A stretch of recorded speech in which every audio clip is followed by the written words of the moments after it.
Alors, bien aimés, nous continuons toujours avec notre test. On parle toujours de Samuel. Cette semaine-là, je pense qu'on va beaucoup parler de Samuel parce que j'ai été éduqué, j'ai été instruit et j'aimerais partager avec toi ce que l'Éternel a mis dans mon cœur. Hier, on méditait le livre de Samuel, 1 Samuel 15, le verset 11, où Dieu disait, il est en train de parler à Samuel pour dire qu'il regrettait d'avoir choisi Saül. Et on a vu dans le verset 16, 14, lorsque l'Éternel a retiré son esprit à Saül, lorsqu'ils ont consacré David. Mais aujourd'hui, je vais te parler de l'histoire de quelqu'un. Quelqu'un qui a été méprisé. Quelqu'un qui a été rejeté. Bon, quelqu'un qui était oublié par les hommes, mais sauvegardé dans la mémoire de l'Éternel. Oh, je suis en train de te parler de quelqu'un où les gens l'ont vu en fiandal, les gens l'ont vu en petit, les gens l'ont vu en inutile. Mais pendant que le regard des hommes le méprisait, l'amour de Dieu le rendait fort. Bien aimé, je suis en train de te parler de quelqu'un qui aux yeux de tous, il n'avait pas de valeur. Mais aux yeux de Dieu, il avait de l'importance. Est-ce que tu comprends un peu de quoi il s'agit? Ce que je vais te faire comprendre d'abord en amont, là, c'est que on n'a pas besoin de dire, c'est pas ce que les hommes pensent de toi, c'est vrai. Mais souvent aussi, là, il faut sciencer ton comportement. Après, ton comportement, ça peut gâter le cœur de quelqu'un. Ta manière de faire, là, peut faire que les gens vont plus aimer Dieu. C'est vrai, on dit non, c'est pas Dieu qui les appelle, c'est pas toi qui les appelles, c'est Dieu, c'est Dieu. Mais dans le même livre de la Bible dit que il ne faut pas être une occasion de chute pour ton frère. Donc quand tu sais que ton comportement est babisoto, façon, ça va gâter à faire là, laisse tomber. Il faut laisser tomber. Il faut laisser tomber même. Il faut arrêter de te justifier et t'expliquer. On te parle de quelqu'un qui était dans la brousse et lui suivait les animaux. Toi, tu es dans le ministère, il faut être aux toilettes. Viens, il m'a arrêté là-bas, il est prêché, il prend le micro. Qui nous a dit même que servir Dieu là, c'est prêcher. Frère, allez aider une maman à soulever son bagage. Maman passe et puis tu prends son bagage, tu l'aides. Une femme qui a 2 bébés, tu es assis dans ton bac, elle n'a peut-être pas l'argent, c'est pour ça qu'elle a pris une seule place. Ça te coûte quoi de prendre le bébé pour mettre ton pied aussi? Tu as un. Quand tu descends, tu donnes son enfant, tu continues. Tout ça là, c'est servir Dieu. Mais nous, dans le service de Dieu maintenant là, c'est comme on va servir, puis on se met devant. Et puis on va avoir offrande. Hey! Comme on regarde les mentors, les gens font offrande, les gens font dîme. Moi aussi, il a fait ministère, il a fait aussi mentor. Tu sais ce qu'il y a dedans. Est-ce que tu connais à faire la même? La partie où il ne dort pas, la partie où il jeûne, il prie pour vous, il dort, et puis on vient le titi, c'est puis lui lutte. Puis toi, tu es là, tu dors. Il faut prier pour moi. Daddy, prie pour moi, tu es heureux. On ne te parle de quelqu'un qui n'avait pas d'importance. Ça, c'est une petite parenthèse. La Bible dit, Dieu envoie Samuel dans la famille de Jessé. Le père même là, il s'en fout de son enfant. C'est que quand on compte ses enfants là, il a rien les os, il a rien la forme, il a rien le format. Il est fier de ses garçons, gros bras, pontos, bien dodus là. Le petit fianguin, il est dans la brousse. Lui, on ne peut pas compter sur lui. Lui là que tu vois, comme ça on dit dans la famille, tu la vois comme ça là. C'est à rien. Tu le vois quand c'est moyen de dormir, c'est fait. Frère, tu ne sais pas le potentiel qui est caché derrière lui. Dieu permet que tu le vois comme ça en manger, dormir. Mais dans son moyen de dormir là, Dieu travaille dans le secret pour l'affermir. Parce qu'au moment opportun, quand il va se lever comme ça là, les gens du quartier ont dit, mais c'est pas le petit qui traînait ici et nous là. C'est toujours les gens du quartier qui méprisent. Hein. Parce que là où tu as grandi là, pour eux dans leur tête là, tu es né pour échouer. Comme ils ne pensent pas loin là, ils limitent leur pensée à ce que toi tu vas devenir. Donc quand demain on te voit comme ça, et dans leur esprit là, tu es toujours comme ça. Ils n'arrivent pas à croire. Qu'est-ce qui s'est passé? Comment tu as réussi? C'est pas le petit, c'est quoi on a dit à Jésus aussi. C'est pas le fils de Joseph, le petit menuisier là, le fils de Marie là.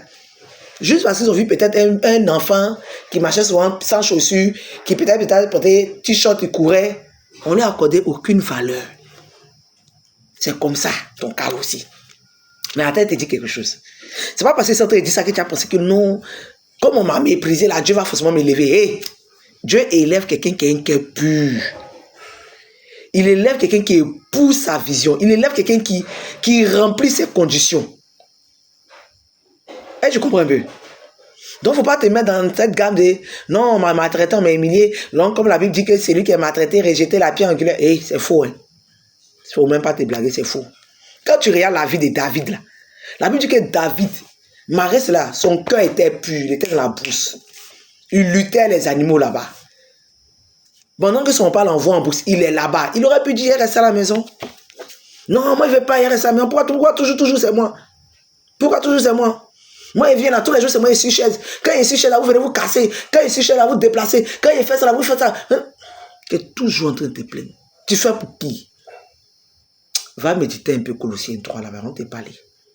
La Bible dit, fais tout pour le Seigneur. Colossiens 3. Tu fais pour qui? La Bible dit, le livre dit, le livre est clair. On dit, il a présenté tous ses enfants. Mais, quand la lumière de l'Éternel est sur toi, il y a du néant, tu sors géant. Tu as compris? Du néant, tu sors géant. Il n'y a pas de débat sur procuration, sur décret de Dieu sur ta vie. Quand Dieu dit c'est ça, c'est cacheté. Il dit, mais est-ce que tu n'as pas un autre, tu n'as pas quelqu'un, tu es sûr qu'ils ont tous tes enfants. Il dit, ouais, il y a un de mes derniers là-bas là, qui est en brousse là-bas. Là. On dit, fais-les venir.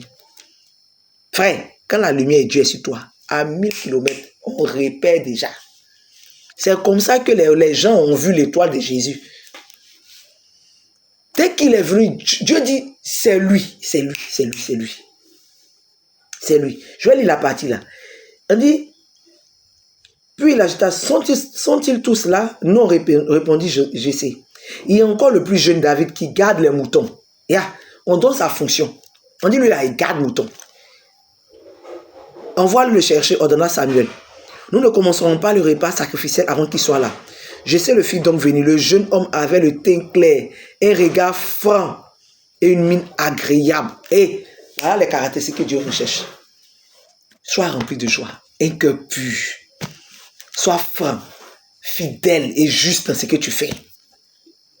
Et à un moment, il me dit, mais mon cœur est dans la joie.